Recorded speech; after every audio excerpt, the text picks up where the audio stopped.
자, 이 건물 한번 보시죠. 어떠세요? 딱 봐도 뭔가 좀 불안해 보이지 않나요? 금방이라도 쓰러질 것 같기도 하고. 이게 바로 다니엘 리베스킨트 건축의 특징이에요. 항상 이런 식이죠. 마치 우리한테 수수께끼를 던지는 것 같아요. 왼쪽이 바로 리베스킨트의 작품이고 오른쪽은 우리가 늘 보던 그런 반듯한 건물이죠. 보통 건축이라고 하면 오른쪽처럼 조화롭고 대칭적인 걸 생각하잖아요. 그런데 리베스킨트는 정반대예요. 일부러 건물을 막 조각내고 비틀어버리죠. 아니 도대체 왜 그랬을까요? 건축가라면 을에 아름답고 안정감 있는 건물을 지어야 하는 거 아닌가요? 그런데 왜 굳이 이렇게 부서진 파편 같은 걸 불안한 느낌을 선택했을까요? 자, 오늘 이 질문에 대한 답을 한번 같이 찾아가 보시죠. 이 수수께끼를 풀려면요. 사실 건축 이론책을 뒤져볼 필요가 없어요. 놀랍게도 그 열쇠는 바로 리베스킨트라는 사람, 그 개인의 삶과 역사 속에 숨겨져 있습니다. 바로 이겁니다. 다니엘 리베스킨트는 홀로코스트 생존자의 아들이었어요.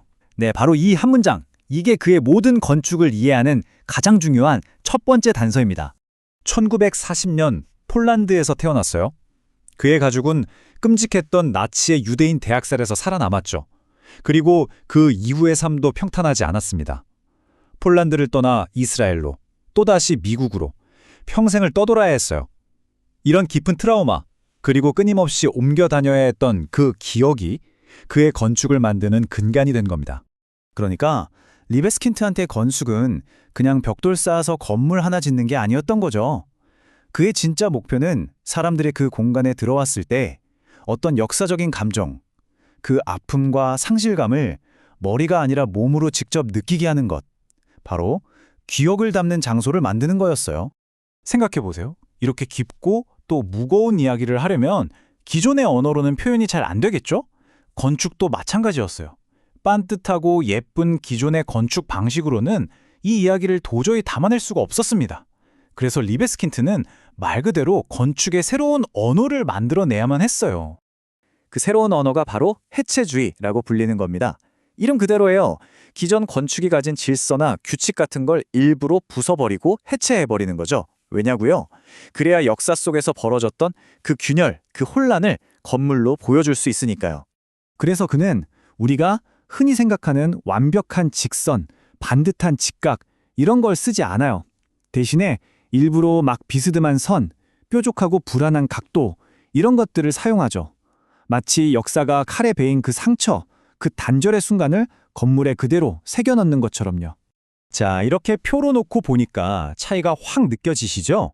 왼쪽의 전통 건축이 조화, 대칭, 질서 이런 것들을 추구한다면 리베스킨트의 건축은 그 자리에 긴장, 파편, 서사, 그리고 가장 중요한 기억을 채워 넣습니다. 이건 완전히 다른 사전을 쓰는 거나 마찬가지예요. 자, 그럼 이론적인 얘기는 이쯤 하고 이 새로운 건축 언어가 실제 건물에서는 어떻게 나타나는지 한번 봐야겠죠? 그의 대표작, 베를린 유대인 박물관을 예로 들어서 한번 자세히 뜯어보겠습니다. 일단 박물관에 도착하면 이 외관부터가 심상치 않아요. 마치 날카로운 걸로 그어놓은 상처 자국 같죠. 그리고 안으로 들어가면 우리는 세 갈래 길 중에 하나를 선택해서 걸어야 해요.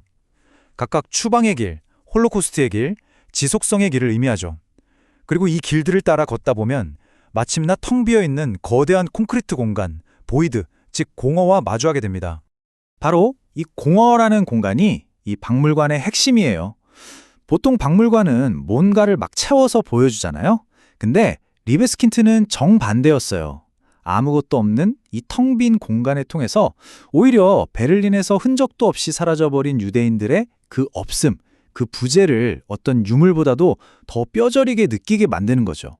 자, 이번에는 베를린에서 뉴욕으로 한번 가볼까요?